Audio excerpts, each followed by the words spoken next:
Hello दोस्तों, कैसे हो आप सब। उम्मीद है आप सब बहुत अच्छे होंगे। तो दोस्तों, आज की इस वीडियो के अंदर हम आपसे बात करने वाले हैं बीपीओ के जो इंटरव्यू होते हैं, खास करके यहाँ पे डोमेस्टिक बीपीओ की बात करेंगे। डोमेस्टिक बीपीओ के जो इंटरव्यू होते हैं उसमें किस टाइप के क्वेश्चन पूछे जाते हैं, कैसे आपको तैयारी करना है, कैसे आप जो है उसके लिए प्रिपेयर करेंगे, किस किस टाइप का क्वेश्चन इन द सेंस कौन कौन सा कॉमन क्वेश्चन होता है जो मैक्सिमम बीपीओ में पूछा जाता है। तो इसमें थोड़ा सा डिस्कस करेंगे ताकि जो है आप सभी के लिए हेल्पफुल रहेगा। अगर आप इंटरव्यू देने के लिए जा रहे हैं तो ये वीडियो आपके लिए काफ़ी हेल्पफुल रहेगा। अगर आप फ्रेशर है तो, अगर आपके पास एक्सपीरियंस है तो डेफिनेटली आपको पता रहेगा कि किस टाइप का क्वेश्चन पूछा जाता है। लेकिन अगर आपके पास एक्सपीरियंस नहीं है, अगर आप फ्रेशर है तो ये वीडियो आप लास्ट तक जरूर से देखिएगा, आपको डेफिनेटली कुछ ना कुछ जरूर से फ़ायदा होगा। तो चलिए शुरू करते हैं। शुरू करने से पहले गाइस आप सभी से एक छोटा सा रिक्वेस्ट करना चाहूँगा कि अगर अभी तक आपने हमारे इस चैनल को सब्सक्राइब नहीं किया है तो वीडियो के नीचे लाल कलर के सब्सक्राइब बटन को दबाकर सब्सक्राइब कर लीजिएगा, ताकि कोई भी वीडियोज़ के नोटिफिकेशन को आप मिस ना करो। तो गाइस मैं आपको बताना चाहूँगा कि आप किसी भी बीपीओ में जाओ, छोटे से बड़े किसी भी बीपीओ में जाओ, मैक्सिमम यहाँ पे जो है हम एवरेज जो बड़े अच्छे जो बीपीओ होते हैं, लाइक डोमेस्टिक बीपीओ में अच्छे बीपीओ की अगर बात करें तो Concentrix tech, Mahindra, Teleperformance, इन सभी को जो है यहाँ पर आधार लेकर बात करेंगे, ताकि इससे नीचे कोई भी छोटे बीपीओ में अगर आप जाते हैं तो वहाँ पे जो है डेफिनेटली आपका हो ही जाएगा। तो देखिए क्या क्या राउंड होता है। सबसे पहला तो जो है आपका पहला राउंड एचआर राउंड होगा। एचआर राउंड में कुछ कॉमन क्वेश्चंस होते हैं जो सभी को पूछे जाते हैं, जैसे कि टेल मी अबाउट योरसेल्फ, आपको आपके बारे में, आपको इंग्लिश में, अगर आप हिंदी बीपीओ के लिए भी जा रहे हैं तो कम से कम ये चीज़ आपको इंग्लिश में आना चाहिए कि आप टेल मी अबाउट योरसेल्फ आप अच्छे तरीके से इंग्लिश में तैयार करके जाए। अगर आप हिंदी, बंगाली किसी भी लैंग्वेज के लिए जा रहे हैं, लेकिन कुछ कॉमन चीज़ें होती है जिसको आपको इंग्लिश में ही बोलना रहता है, और वो इंग्लिश में अगर आप बोलते हैं तो आपका इंप्रेशन ज़्यादा अच्छा रहता है। क्योंकि आप किसी भी प्रोसेस के लिए जाओ, हिंदी के लिए जाओ, इंग्लिश के लिए जाओ या बंगाली के लिए जाओ, कंप्यूटर में या सिस्टम में जो काम होता है वो सारे इंग्लिश में ही होता है। वहाँ पे तो आपका कोई भी जो है लैंग्वेज हिंदी या बंगाली सपोर्ट नहीं करता, तो इतना थोड़ा सा आपको इंग्लिश आना चाहिए। तो ये जो चीज़ है टेल मी अबाउट योरसेल्फ, ये आपको बहुत अच्छे तरीके से तैयार करके जाना है। पहला क्वेश्चन सभी एचआर का यही चीज़ होता है। ये चीज़ होने के बाद जो है कुछ कॉमन क्वेश्चंस होते हैं। कुछ कॉमन क्वेश्चंस में जो, अगर आपके पास आपने जो पढ़ाई किया है, लाइक मान के चलिए आपने इंजीनियरिंग किया है, फिर आप बीपीओ में काम करने के लिए जा रहे हैं, तो फिर आपको ये क्वेश्चन ज़रूर से पूछा जाएगा कि आप अगर इंजीनियरिंग किए तो आप यहाँ पे क्यों काम करना चाहते हैं। ये चीज़ का भी आपको प्रॉपर आंसर देना है, मतलब क्यों आप करना चाह रहे हैं, क्या आपका प्रॉब्लम है, क्या आपको इससे फ़ायदा लगता है। ये सारी चीज़ जो है, ये चीज़ को भी आपको तैयार करके जाना है। साथ ही साथ जो है आपको बीपीओ के बारे में जानकारी लेकर जाना है, इन द सेंस कि बीपीओ क्या है, बीपीओ में किस टाइप का काम होता है। आप अगर इनबाउंड के लिए जा रहे हैं तो इनबाउंड क्या चीज़ होता है, आउटबाउंड के लिए जा रहे हैं तो आउटबाउंड क्या चीज़ होता है। इन सभी चीज़ों के बारे में भी आपको तैयारी करके जाना है। जैसे कि इनबाउंड का मतलब क्या होता है, बहुत सारे लोगों को इनबाउंड और आउटबाउंड ही नहीं पता होता है। तो इनबाउंड के मतलब होता है कि इनबाउंड मतलब कॉल आएगा, आउटबाउंड मतलब हमें करना है। इनबाउंड मतलब इन होगा कॉल, आउटबाउंड मतलब आउट होगा कॉल।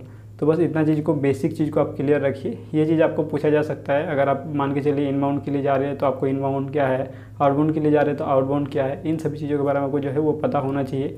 इसके अलावा अगर आप एक्सपीरियंस है तो आपने पिछला जॉब क्यों छोड़ा, ये सारी चीज़ जो आपको अच्छे से जवाब देना है, प्रॉपर जवाब देना है। ऐसा नहीं कि मन किया तो छोड़ दिए, तबीयत ख़राब है तो छोड़ दिए, तबीयत ख़राब था इसलिए छोड़ दिए, कोई कारण नहीं था ऐसे ही छोड़ दिए, ऐसा जवाब आपको नहीं देना है। प्रॉपर जवाब देना है जो लॉजिकल लगे, ताकि जो है इसको वैलिडेट करने में उनको ज़्यादा दिक्कत ना हो। क्योंकि अगर इन सभी सवालों का जो जवाब होता है, कहीं पर भी अगर आपको लगता है जैसे कि आपने बोल दिया कि मैंने ऐसे ही छोड़ दिया या मेरा तबीयत ख़राब था, तो उनको लगेगा कि आप झूठ बोल रहे हैं। तो अगर वहाँ पे अगर कम वैकेंसी रहेगा, ज़्यादा लोग रहेंगे, तो आपका छटने का चांस जो है वो ज़्यादा रहेगा। इन सभी चीज़ों का आपको ध्यान में रखना है। अगर इन सभी चीज़ों का आप ध्यान में रखते हैं तो डेफिनेटली आपको कहीं भी कुछ भी दिक्कत नहीं आएगी। अगर आप इतनी चीज़ों का ध्यान में रखेंगे तो आपका एचआर राउंड जो है वो आराम से क्लियर हो जाएगा। इसके अलावा अगर बात करें तो आपको एचआर राउंड के अलावा जो है, जो अच्छे बीपीओ अगर आप जाते हैं तो आपका ईमेल टेस्ट होता है। ईमेल टेस्ट आपका जो है, अगर आप इंग्लिश प्रोसेस के लिए जाते हैं तभी होता है, मैक्सिमम हिंदी प्रोसेस या बंगाली प्रोसेस के लिए जाते हैं तो नहीं होता है। आपको ईमेल लिखना होता है, तो आपका ईमेल का बेसिकली फॉर्मेट आपको पता होना चाहिए कि फॉर्मेट क्या होता है, मतलब किस तरह से आपको ईमेल लिखा जाता है, लाइक किस तरह से स्टार्टिंग करना है, किस तरह से एंडिंग करना है। इन सभी चीज़ों का आपको ध्यान में रखना है। ये सारी चीज़ों का आप देख लीजिएगा थोड़ा सा। इसके अलावा जो है टाइपिंग टेस्ट होता है। टाइपिंग टेस्ट में मिनिमम अगर आप वॉइस प्रोसेस के लिए आ जाते हैं तो फिर आपका जो है 20 वर्ड से ज़्यादा हो जाएगा। अगर करीब 20 वर्ड भी रहता है 1 मिनट में तो हो जाएगा। 80% से प्लस एक्यूरेसी होना चाहिए। 80 से नीचे एक्यूरेसी रहेगा तो फिर नहीं होगा। और 20 से प्लस, 80 से प्लस एक्यूरेसी जो है ये कॉमन बात है, आप आराम से कर सकते हैं। क्योंकि अभी के जो लोग होते हैं वो व्हाट्सअप वगैरह में तो चैट करते ही है, तो ऐसे में उनका इस typing speed in the sense कि क्वार्टरी कीपैड में कहाँ पे क्या रहता है, ये सारी चीज़ याद रहते हैं। तो फिर कीबोर्ड में भी वो आराम से टाइप कर सकते हैं। अगर थोड़ा सा प्रैक्टिस कहीं पे कभी किया है तो कोई दिक्कत नहीं आएगी। तो टाइपिंग टेस्ट भी आप क्लियर कर लेंगे, कोई दिक्कत नहीं है। इसके अलावा जो अच्छे बीपीओ होते हैं, लाइक कॉन्सेंट्रिक्स हुआ या फिर आप कह सकते हैं कि टेक महिंद्रा हुआ, इन सभी चीज़ों में एक टेस्ट होता है वर्सन टेस्ट या एम के टेस्ट। ये ऑनलाइन टेस्ट होता है। ये ऑनलाइन टेस्ट में क्या है कि आपको एप्टीट्यूड टेस्ट, इंग्लिश टेस्ट देना पड़ता है, लेकिन ये सब जो टेस्ट होते हैं ये एकदम कॉमन टेस्ट होते हैं। अगर आपने 10th 12th अच्छा से पढ़ा है तो डेफिनेटली यहाँ पे आपको कहीं भी कोई भी दिक्कत नहीं आएगी। बस अगर आपने कभी ऑनलाइन टेस्ट नहीं दिया है तो फिर आपको थोड़ा सा दिक्कत आ सकता है।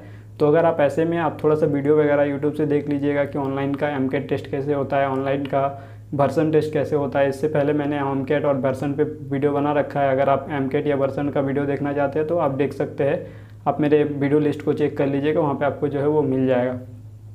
तो एमकेट और वर्सन टेस्ट जो होता है ये बड़े बीपीओज में होते हैं, छोटे बीपीओज में आप जाएंगे तो वहाँ पे नहीं होता है। वहाँ पे डायरेक्टली HR राउंड होगा, उसके बाद ये सब जो है टाइपिंग वगैरह अगर हुआ तो हुआ, नहीं तो फिर मैनेजर राउंड होके क्लियर हो जाता है। अब रहा बात ये सारा चीज़ क्लियर होने के बाद मैनेजर राउंड जो होता है उसमें क्या होता है। तो गाइस देखिए, कोई भी बीपीओ में अगर आप जाते हैं, अपने HR राउंड क्लियर कर लिया, आपने टाइपिंग वगैरह वर्सन टेस्ट ये सारा चीज़ क्लियर कर लिया, तो मैनेजर राउंड भी आप क्लियर कर लेंगे। बस आपका कम्युनिकेशन स्किल बहुत अच्छा होना चाहिए।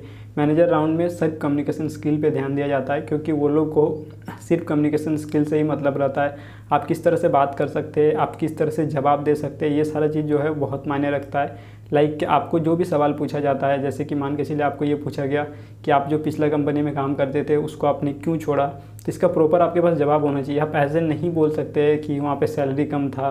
सैलरी कम था अगर आप बोलेंगे तो आपको ये भी बोला जाएगा कि जब आप ज्वाइन किए थे तब आपको बताया गया था कि आपको इतना सैलरी मिलेगा, तो फिर आपने क्यों छोड़ा।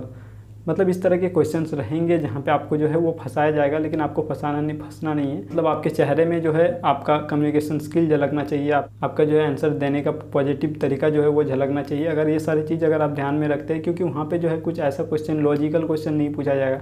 कहीं पर भी कोई भी लॉजिकल क्वेश्चन बीपीओ के इंटरव्यू में कभी भी नहीं पूछा जाता है। सिर्फ आपको वही से पूछा जाता है जो आपको पता है पहले से, लेकिन आपका कम्युनिकेशन स्किल चेक किया जाता है कि आप किस तरह से बोल सकते हैं, किस तरह से मतलब जो है सेंटेंस बना सकते हैं, किस तरह से वो मतलब लोगों को समझा सकते हैं। ये सारी चीज़ को चेक किया जाता है, क्योंकि उन्हें भी पता है कि आपने अगर पिछला कंपनी छोड़ा है तो उसका जो आप रीज़न बता रहे हो वो सही रीज़न नहीं है, कुछ और रीज़न के कारण ही आपने छोड़ा है। उनको सब कुछ पता होता है। ऐसा नहीं है कि वो लोग आ जाके वहाँ पे बैठे हुए, उन्होंने 10 साल 8 साल इसी लाइन पे थे, उन्होंने सब कुछ देखा हुआ है। तो आपको अगर झूठ भी बोल रहे हैं तो उनको वो झूठ भी सही लगना चाहिए, इन द सेंस लगना चाहिए कि ये बंदे के अंदर झूठ बोलने का भी तरीका जो है वो बहुत अच्छा है, वो किसी को भी झूठ बोल के समझा सकता है। ये सारी चीज़ अगर आपके साथ अच्छा है, आप अगर कम्युनिकेट अच्छा से कर सकते हैं, आप अगर बात अच्छा से लोगों से कर सकते, तो फिर आपको बीपीओ में इंटरव्यू में कभी भी कोई भी दिक्कत नहीं आएगी, अगर आप अच्छा से बात कर सकते हैं। तो बहुत बार क्या होता है कि आप छट जाते हैं इन सभी चीज़ों के लिए, जैसे कि आपका बॉडी लैंग्वेज हुआ, आपका बात करने का तरीका हुआ, ये सारी चीज़ को ध्यान में रखिएगा। आप कोशिश कीजिएगा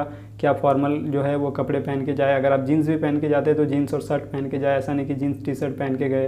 अगर लड़कियां भी देख रही है तो वो भी कोशिश करे कि फॉर्मल कपड़े पहन के जाए। ऐसे तो लड़कियां जो है वो जीन्स वगैरह पहन के जा सकती है, कोई भी दिक्कत नहीं है, लेकिन फिर भी कोशिश करना यही है कि फॉर्मल जितना ज़्यादा लगे उतना ज़्यादा बेहतर रहेगा आप सभी के लिए। तो इन शॉर्ट में यही कहना चाहूँगा कि अगर आप बीपीओ में इंटरव्यू देने के लिए जा रहे हैं तो आपको कुछ भी ज़्यादा सोचने का ज़रूरत नहीं है। आप बड़े से बड़े बीपीओ में जाओ, आप छोटे से छोटे बीपीओ में जाओ। मैं आज डोमेस्टिक बीपीओ के बारे में बात कर रहा हूँ। आप किसी भी बीपीओ में जाओ, आपको कभी भी कोई दिक्कत नहीं आएगी अगर आपका कम्युनिकेशन स्किल बहुत अच्छा है तो। क्योंकि मैंने लगभग सभी टाइप के बीपीओज़ में और भी बहुत सारे कंपनीज़ में इंटरव्यू दिया है, मेरे को पता है रियलिटी में क्या चीज़ होता है। वहाँ कभी भी कोई भी ऐसा क्वेश्चन नहीं पूछा जाता है कि आपको जवाब नहीं आता, आपको सब जवाब आता है, बस बोलने का तरीका चेक किया जाता है। अगर बोलने का तरीका आपका सही है तो फिर आपको बीपीओ के इंटरव्यू में कभी भी कोई भी दिक्कत नहीं आएगी। जो बीपीओ के इंटरव्यू पहले भी दे रखे हैं वो बात से रिलेट कर पाएंगे, उनको पता होगा कि क्या चीज़ होता है और कितना % मैं सही हूँ, कितना % मैं गलत हूँ।